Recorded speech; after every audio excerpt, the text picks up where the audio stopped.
Ja, hallo, hier ist wieder euer Roy.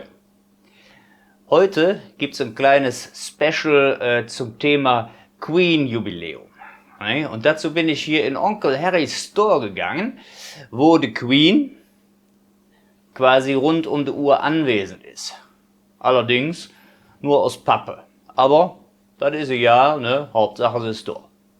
So, und heute kriegt ihr von mir ein paar Insider-Informationen, ne? Ich bin ja ein Royal-Kenner, die ihr sonst nirgendwo her kriegen würdet.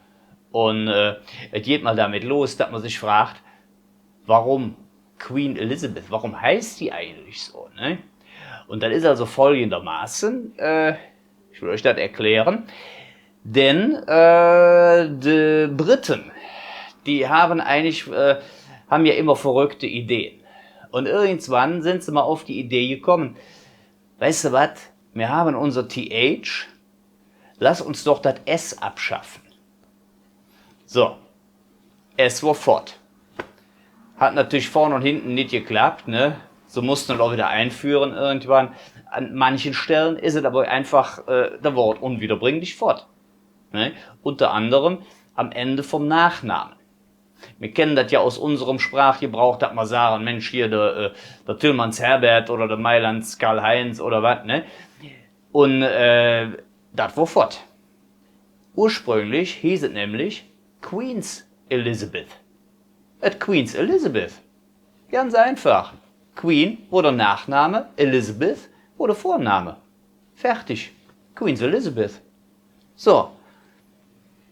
Wenn man das jetzt weiß, kleines bisschen weiterdenkt, dann kommt man ja schnell drauf, wie viele prominente, also richtig prominente Verwandte die auch noch hat. Ne? Gucken wir mal in die Schauspielwelt, sagen wir mal nach Amerika, der Steve Mac zum Beispiel, ne? Oder der Anthony. Oder ich brauche ja nicht so weit zu gucken, ne? Guck mal hier, der Junge von St. Pauli, der singende Matrose.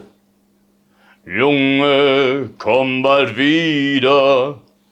Freddie Queen. Ne? So, und das wissen die meisten einfach nicht.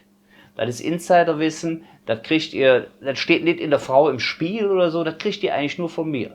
Deswegen ist das gut, dass ihr mich habt, denn I know me out.